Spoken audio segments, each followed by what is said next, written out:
অতীতে যেটা হয় নাই, আপনি যখন দেখবেন সরকারি দলের সংসদ সদস্য সরকারের সমালোচনা করছে, আপনি তো ভাববেন আপনি বাংলাদেশ না, কিছু কিছু হালকা হালকা ইউরোপ টাচ পাচ্ছেন।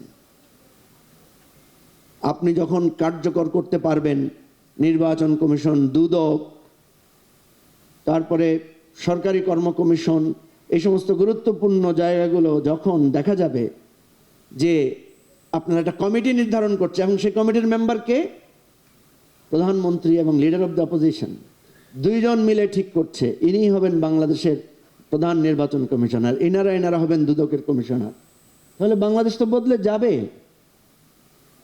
আপনারা কেন বলছেন যে সংস্কার হচ্ছে না, সংস্কারের জন্য কাজ আগাচ্ছে না?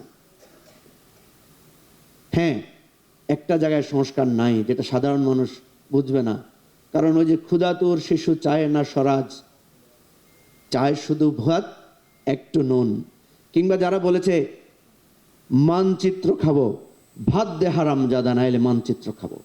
কারণ মানুষ দেখছে রাজপথে কোনো পরিবর্তন নাই, রাজপথে সেই বস্তি দখল, সেই ফুটপাত দখল, সেই জ্যাম, সেই চাঁদাবাজি, সেই মাস্তানি আগের মতোই আছে। সে সেখানে সংস্কার দেখে না। এটাই প্রফেসর ইউনূসের সবচাইতে বড় ব্যর্থতা, এটাই সবচাইতে বেশি তার ফেলিউর। আমি স্যারকে বলেছিলাম, স্যার আপনি যদি সুশাসন দিতে পারেন, মানুষের খাদ্য বস্ত্র বাসস্থানের জায়গাটা দিতে পারেন, বিশ্বাস করেন মানুষ বলবে আমরা নির্বাচন চাই না। কিন্তু আজকে কি দেখেন কেউ স্যারকে বলে স্যার আরো 5 বছর আপনি থাকেন? বলে না। কারণ দিন শেষে সব দায় দায়িত্ব সরকারের। আপনি যত কথাই বলেন, আপনি যত কিছুই বলেন, এই সরকারের সব দায় দায়িত্ব। সন্ত্রাস হয়, চাঁদাবাজি হয়, দ্রব্যমূল্য বাড়ে, আইন শৃঙ্খলা সঠিকভাবে কাজ করে না। সুতরাং এইটা যতক্ষণ পর্যন্ত আপনি এনশিওর না করবেন, মানুষ ততক্ষণ পর্যন্ত সংস্কার চোখে দেখবে না। সে যেটা দেখবে এটা অনেক পরে। সেজন্য নির্বাচনের দাবি সামনে আসে। সেজন্য শফিকুল ইসলাম মাসুদদেরকে নির্বাচনের জন্য পোস্টার লাগাইতে হয়, আগে পোস্টার দিয়ে ছেয়ে ফেলতে হয় উপজেলাকে উপজেলা।